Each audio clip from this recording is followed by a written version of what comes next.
Hey everybody, I'm here to show you benchmarks for the 2014 Moto G second generation. This phone was released about 3 or 4 months ago by Motorola. It's $180 off contract, and it runs a very basic vanilla ROM. You know, it's very basic skin down fluid running fluid software. It runs on a Snapdragon 400 quad-core processor. It has 1 gig of RAM. I'm going to turn down the brightness. My camera's having a hard time focusing. It has 1 gig of RAM. And the phone itself is one of my favorite, off-contract budget phones. What I wanted to do is I wanted to show you how well it performs. For those of you who are kind of performance junkies, I have the two go-to tests. I have Antutu, and I will perform that test for you right now. Here we go. And I have a very skinned down version of Android, and I have very few apps running on here, so it's pretty close to stock. I just have a handful of apps. I don't need too much.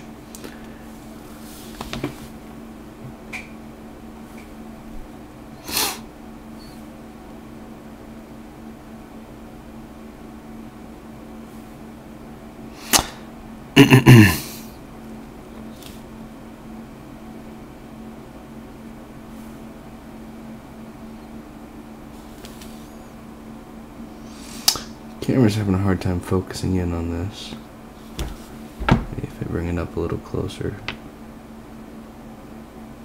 No. So it says testing single thread float performance. Move it out far enough so you can see it. Move the camera just there. I turn the brightness down even further.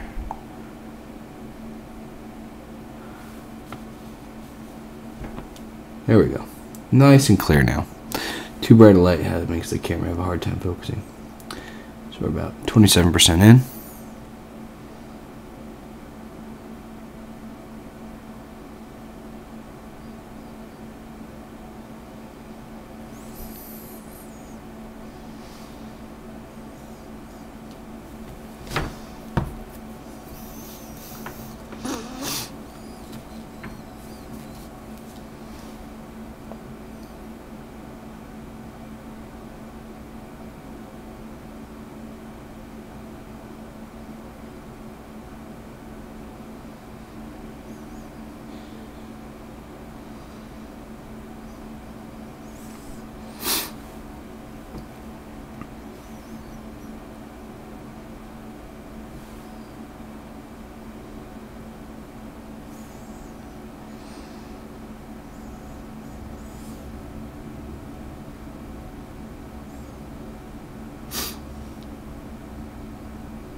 Oh, that's another thing. The resolution of this is 720p, so it's 1280 by 720.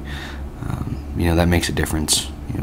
More pixels require more processing power and graphics performance. So you need to take that into account when you're buying a phone. Some of the newer models are coming out with 1080p, and even like the G3 has a what they call a quad H, or I believe it's quad HD or a 2K phone. So very high resolution. This is the test. It's struggling a little bit with this portion of the test. Stuttering. The video is showing it clearly.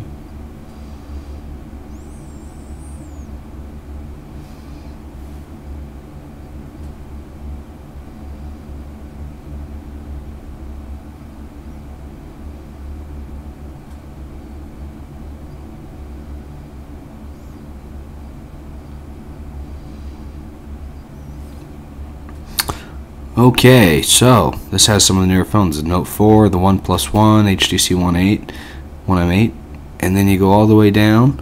So we scored 18,000 compared to one of the newer phones, which are scoring 48,000. Now, what does that mean to you? It means you're not going to have great gaming performance, but for everyday use, it's going to be just fine. This is not a gaming phone, but it has plenty of power for, Netflix, browsing the internet, watching your, looking at advertisements, reading your news.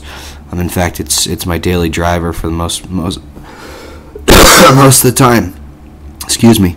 If you have any more well, I'm actually going to run another benchmark that a lot of people like to reference, and that's a Quadrant. I have that installed also. I'm going to close the other apps.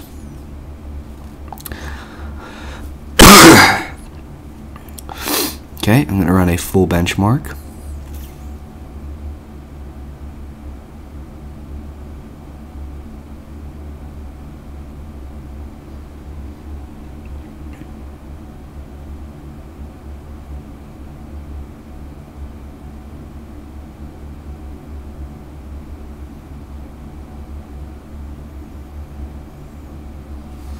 I apologize, my camera adjusts the lighting, so it looks like it's getting darker and lighter, but really it's adjusting to the lighting that the phone's putting off.